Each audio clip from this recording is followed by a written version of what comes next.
Good morning, everybody. This is Cliff London. First of all, I gotta say, I'm gonna try to keep the video short because I have to go to the fucking dentist today, which I am not looking forward to doing at all. But anyway, I told myself that I wasn't going to ever talk about this subject, but I just can't fucking help it, though. And I know it's beating a dead horse, but I just have to say some things because I'm so sick of hearing about how this guy is a hero. And this guy is Colin Kaepernick. I drank the Kool-Aid like everybody else before I decided to walk away. And that's only because, partially I didn't have the full story straight, and I don't really pay attention to San Francisco teams. So I was just under the impression that, he was this, that he was just this ultra talented, athlete that all of a sudden was being disgraced because he decided to make a gesture against police brutality. To whereas I wasn't drinking the Kool-Aid completely, I said, okay, hey, if that, it was better than the guy who I first remember him as that just was talking about his Instagram post and flexing and, bragging about how many shoes he has. So I was like, hey, it's better than hearing about that. But upon researching, before I decided to make this video because of all the shit that was covered during his tryout or whatever, I decided to look into things more and come to find out that, okay, this dude wasn't talking this shit when he was doing well. Not that the message was shit, but I'm talking about, actually, he hasn't been saying anything at all. I'll address that a little later in the video. But, I just took it as a good, better than the latter. Okay. But come to find out, dude was 1-11 when he got benched. Okay.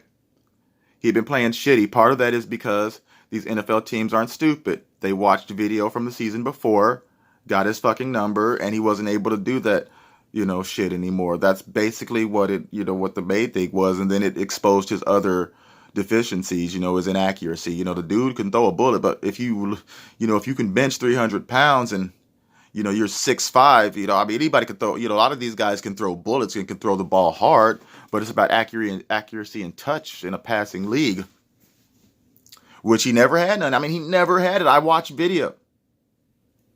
He never had it.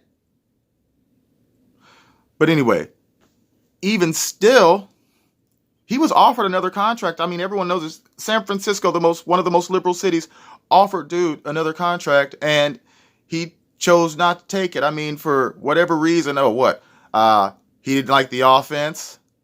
Dude, you getting paid millions of dollars to play a game. You are paid to make those adjustments. And any other job in the world, let's say you work blue collar, one of these fucking, business tycoons or whatever, we're doing a merger, things are going to change. You think that people are saying, we don't do that? No. They're going to make the fucking adjustment because they have to put food on the fucking table and keep shit going. Okay? You should have did that. But you didn't. You decided to quit. And so when nobody hired you, that was your time, there probably was a bit of blackballing going on, but not in the way that you think. I think it was because no one wants to hire this shit and bring this shit on. They didn't hire, Tim Tebow didn't get another job either. Because it's sort of the same thing. Sort of. And I don't even agree with the shit that, you shouldn't do that at your job. When that's not a regular job. I agree somewhat, but not completely and totally. But the thing is that with this tryout, which is the meat of my video here, the tryout. Okay, so to put it in facts, just take race out of it. So you have a falling out with your employer. You get fired by said. Actually, no, you have a falling out with your employer because of a merger, so to speak. They offer you a deal. You quit with no other deals on the table. You overestimated yourself. And when no one wants to hire you because you said suck, then you say that you've been blacklisted. So you sue them. You win. And then one day out of the blue, they call you, the same company that you've caused all this shit, and they want you to come in for an interview. You go to the fucking interview and decide that the piece of paper that they want you to sign that has to protect themselves from your ass and all these pro-blacks out here, fake pro-blacks out here, you have a tantrum about the shit. And then you decide to go to a rinky-dink ass high school down the street. And then after not hearing you say a word in your defense or debate your position to anybody with any significance. I mean, you could have been on Candace Owens. You could have been on Larry Elder. A lot of people would have given you a platform. But instead of doing that, after not hearing you speak to the people that have been licking your balls and kissing your ass for 4 years now, all you had to say was, "It's time for the NFL to stop running. We're ready to play. We're ready to go. I play for any team. We're waiting to hear from the owners." Fuck you. That is the most irresponsible, backward shit. Like, really? I felt bad for you. Because one day you're going to look back, yeah, you got the millions and everything like that, but you're going to look back and look in the mirror and be like, what was I really made of? And you're going to regret the shit so much when you get older. When you get older and you start thinking about football, you start talking to your children about football, and all of a sudden that story ain't going to mean so much. Because I believe you made a decision off of youthful exuberance.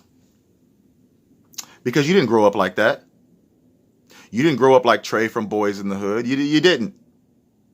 So you must have saw a movie or some shit. Maybe Ness Nitty or whatever the fuck her name is, maybe she was like, "Hey, boo, you ain't seen Menace to Society?" And you saw that shit. And you start crying and shit. And you probably was like, "Mama, who am I?" And she was like, "But Colin, we love you just the way you are." And you was like, "You don't know who I am. Ness Nitty, come get me." And then they went to her house and smoked weed and listened to Tupac. And then all of a sudden he was like, "I gotta do something about this. They oppressing me in the league. They ain't letting me play." So he starts pulling this shit. That's what I sort of think happened. But you know what? Back to your interview that you fucked over, Colin, is that if you were as raw as you say you are, if you had been training for 3 years, you would have been posting on YouTube. If you were debating anyone, you would have been on their shows and podcasts. You'd still be trying to get your message out there, but you'd film your workouts, you're throwing, you could prove that you could read a defense. You could do that online. No one has to give you a chance. You could promote yourself these days. But you haven't. You haven't done that. You haven't said anything in defense of yourself. And the most tragic thing is you haven't played football, and you had the chance. Most people don't get that chance. I don't care what people say about racism.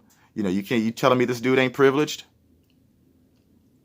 If you want to bring up that subject of white privilege, this is some of the biggest fucking privilege you can have. It probably had something to do with Jay-Z, but it also has something to do with the world and the political climate of today. Colin dipshit Kaepernick, man, you fucked yourself. You fucked yourself. Because all of us peons are going to move on. And your story will be a footnote after we went back to watching football again. Well, I never stopped watching football, but they went back to watching football. And what are you going to be left with? You never said anything. It doesn't even matter if you're not that smart. You could have went with emotion. That's what that's what we're being taught nowadays. Men are supposed to be emotional and weepy and shit. But you're not saying anything. And I think you owe it to these people that blindly follow you. You owe it to them to have an opinion. You owe it to them to be active. You don't owe it to me because I know you're a fuck up. But you fucked yourself because every man has their own story.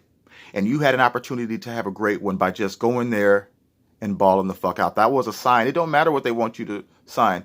Training for 3 years, you should have been built like a fucking gladiator and ready for anything anyway. You should have been ready that there was no way they could deny you. Yeah, film it.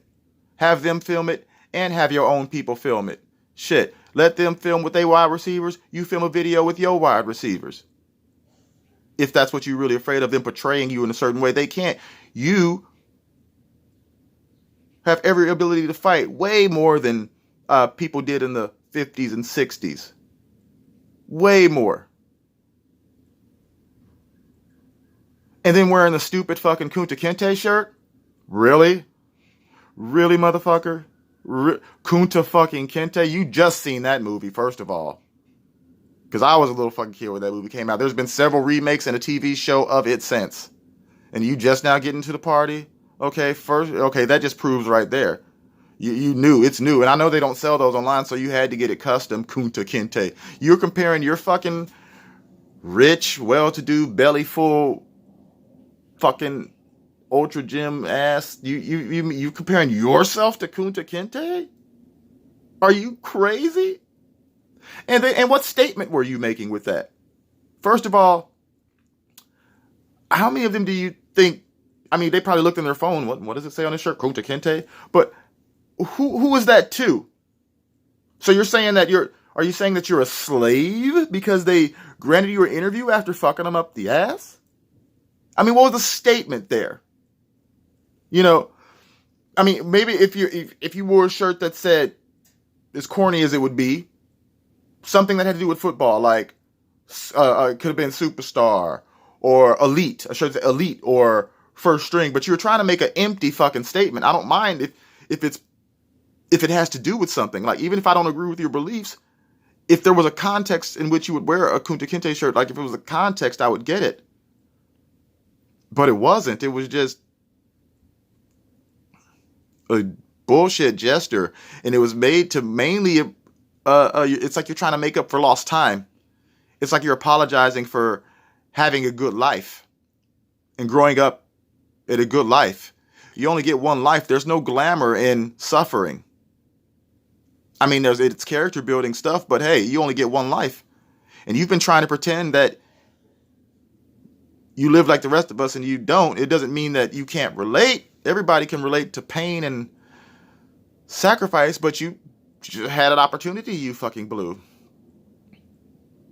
And you're going to regret it. You're going to regret it so much because all your dumbass had to say after being silent when all these people are waiting on you to speak is, "It's time for the NFL to stop running.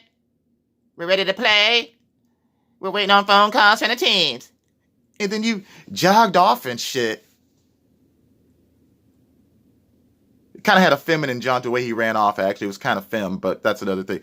And that's what you did. After 4 years, that's all you had to say. So I know the pro-blacks are going to be mad, and I don't give a fuck.